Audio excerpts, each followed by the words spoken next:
I really appreciate my role that I have within Timberland, because I not only do I represent the only American, I'm the only Black person on my team. So for me, I Mm. feel like I have like a responsibility to my culture, to my Black people, you know what I mean? To Americans, Yeah.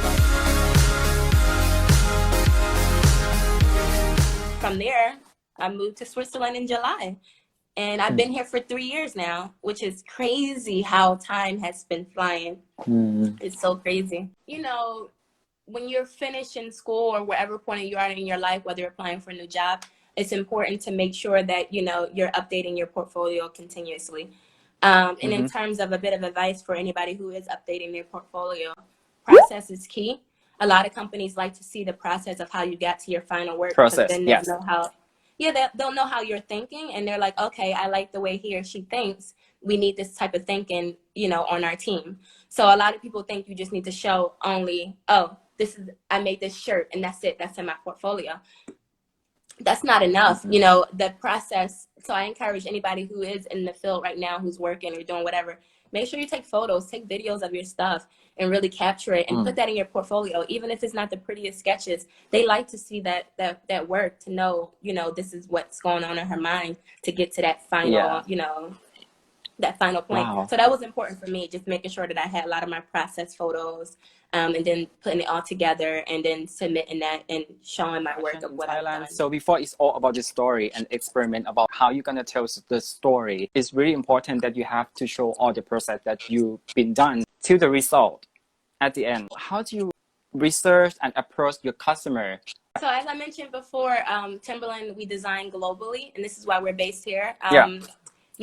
Obviously Timberland is an American brand, but footwear is based in the US, and apparel is based here in Switzerland, because when you look at all the regions, so you have Asia, EMEA, which is like Europe, and then you have Mm-hmm. North America. So when you look at those three regions, footwear is very heavy prevalent in North America because of our heritage in Timberland.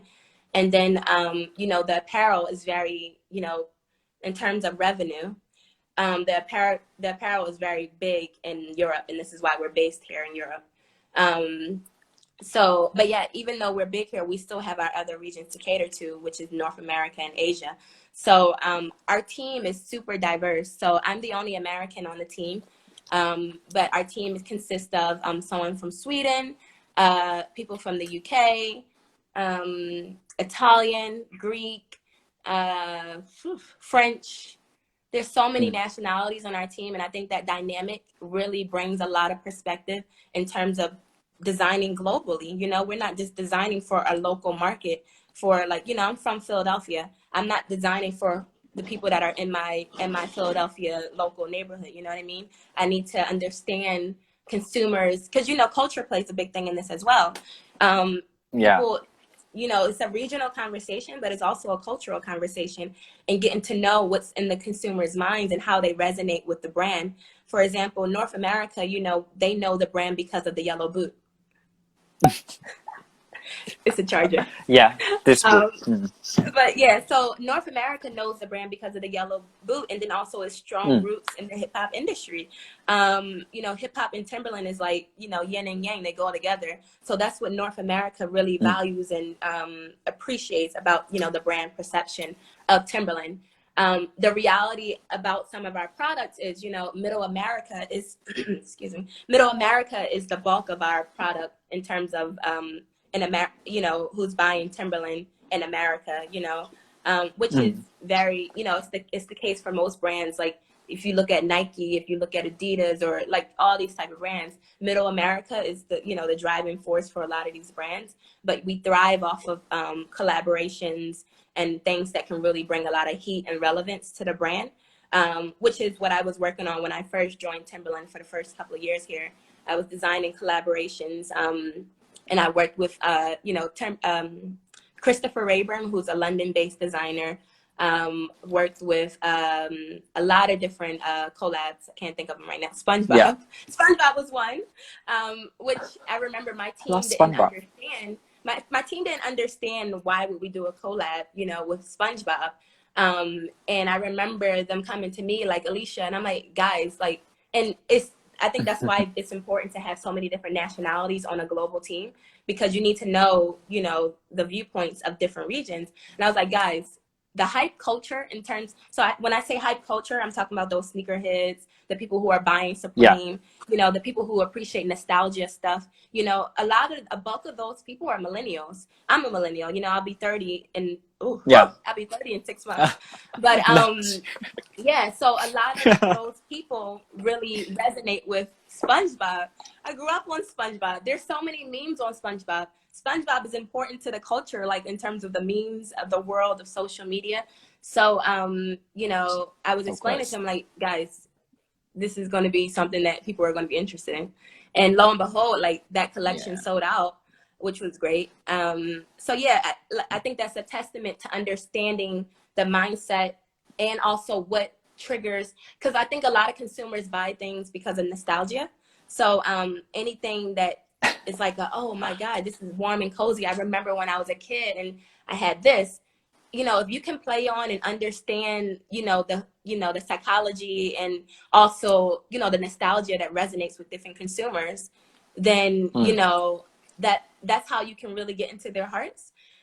So designing for Asia and being an American, I had to travel there. So, my job is fortunate enough that they allow us to travel for inspiration.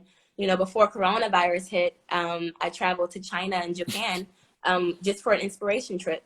And when we go on those inspiration trips, we go into different shops. We see what consumers are wearing. We see, we see all these things. We see what's going on in the streets, and just understanding the culture that's different from your own so that you can come back and take it and design for them.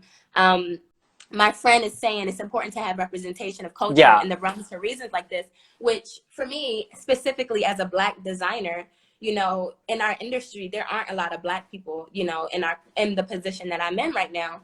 And, as you see, like, as you see in social media, you see like a lot of brands who've gone wrong and did things that were very controversial to like the Black community and things like that. And that's why I think, I really appreciate my role that I have within Timberland, because not only do I represent the only American, I'm the only Black person on my team, so for me, I feel like I have like a responsibility to my culture, to my Black people, you know what I mean? To Americans, to really represent and sit in those realms. And, if somebody comes in and wants to do an idea that could be controversial, I can be like, and they may not understand, some people may not understand that what you're doing is going to be offensive to someone else because it's just ignorance. But you can educate those people by being that person of color who's representing, for the culture, because there's not many of us in that realm, and be like, oh no, that's not going to fly with my community. Like, you shouldn't put that out. And then, and that's what a lot of companies lack. They lack that representation from different, and I'm pretty sure you can relate to that as well. Like, as being a person from Thailand, like if there's anything offensive to your community, people, like for me, like, I mean, obviously we're friends, so I know you, I understand your culture. But if I didn't know you and I didn't understand your culture, and I was designing for the Asian community and I did something offensive and I didn't know, that's how bad, because there's no representation. So for me, I'm an advocate for, I come from a place where people believe that you have to have your own brand to be poppin', to be popular, to be cool. I had my own brand, but then I decided to, get into these corporate spaces that there aren't too many people who look like me. And for me, that's important. Like, representation matters. And, of course, I'm young. As I mentioned before, I'll be 30. So I have time to like get back to my brand whenever I want to. But for me, working in these global brands like Stone Island and Reebok and, Timberland and, Calvin Klein, putting my Black face in these spaces, is important, because, I get to network with people outside of my community and then let them know, shed some light on, what we enjoy, what we appreciate, what resonates with us. And, I think that's something valuable to really unite the world instead of having so much tension that we have currently right now. Like, America is just going bananas. And for your Thai, your Thai followers, I'm pretty sure that they're watching what's going on in America right now, virtually and through social media. And I appreciate, you told me before our call that, a lot of people in your Thai community see what the injustices that are going on in America, and they stand with us. And I really appreciate that, because, as an American who's not in America right now, I'm like looking, like reading everything and like really being involved. And I'm just like, woo, child, it's too much. And it makes me think, like, what are other Yeah, I countries know. thinking about us? We're supposed to be so evolved, you know, but yet we're not. There's so many areas we're not involved in. Yes, definitely pray for America. And to be honest, I think, you know, if your Thai community is interested in moving to America, you know, moving to Europe for design or for their jobs, I think that they shouldn't be afraid to do it. You know, Right. don't let anything that's going on politically or anything that's going on socially limit what you want to do in your heart. Yes, it's a lot, but I think I really want to stress the importance of educating yourself and connecting with people who are from those different cultures. Yeah. So that when you get into those spaces, you know, I know it's a big dream for a lot of people to move to America, you know, so when you get in those spaces, you're aware of, you know, what's going on in the place that you're coexisting with other people, and you can really thrive personally and then also Right. professionally if you're working for a company.